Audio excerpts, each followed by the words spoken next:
Welcome to the Weekly Bobcat News. This is Bumella reporting from Miss Katrina's office. We have an exciting week this week. Halloween is on Thursday and there is no school on Friday so that teachers can do your report cards. There is also no school on Monday next week because there's a teacher planning day. That's right, you have a 4-day weekend coming up. Now, let's talk about breakfast and lunch. On Monday, Miss Monica and Miss Lacey are making chicken and waffle sandwiches for breakfast and turkey hot dogs for lunch. You will find mini pancakes for breakfast on Tuesday and chicken tenders for lunch. On Wednesday, chicken sausage and scrambled eggs will be served for breakfast. Bean and cheese burritos are on the menu for lunch, with and without beef. On Thursday, you will find the blueberry pomegranate breakfast bar that is not a cookie for breakfast. Pizza is obviously on the menu for lunch. Finally, on Friday, you will be on your own for breakfast and lunch since there is no school. On to student unions. ASU is meeting on Wednesday. It is the only student union meeting this week.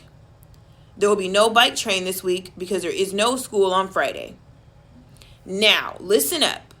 There are 2 very important things happening on Tuesday next week.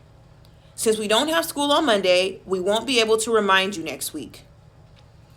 Next Tuesday is Election Day.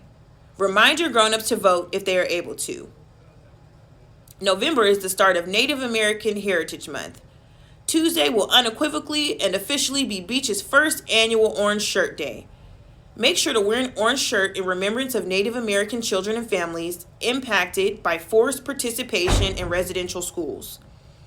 Jaylene and Knox did an amazing job designing the shirts for Native students and Beach teachers.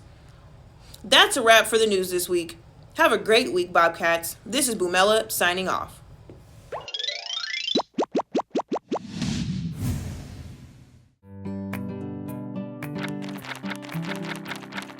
November is Native American Heritage Month.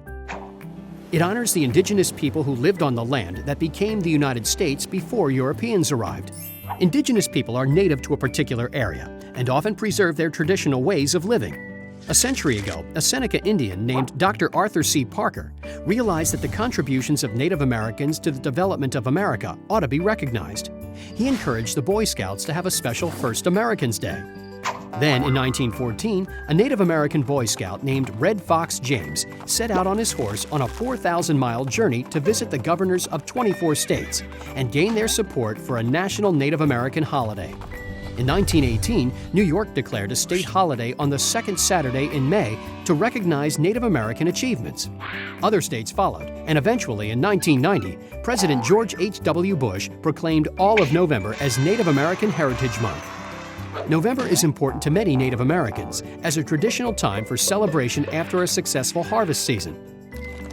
During the month, Native Americans across the country, in both national and local celebrations, share their customs, culture, and legacy. How do you commemorate Native American Heritage Month in your family, school, or community?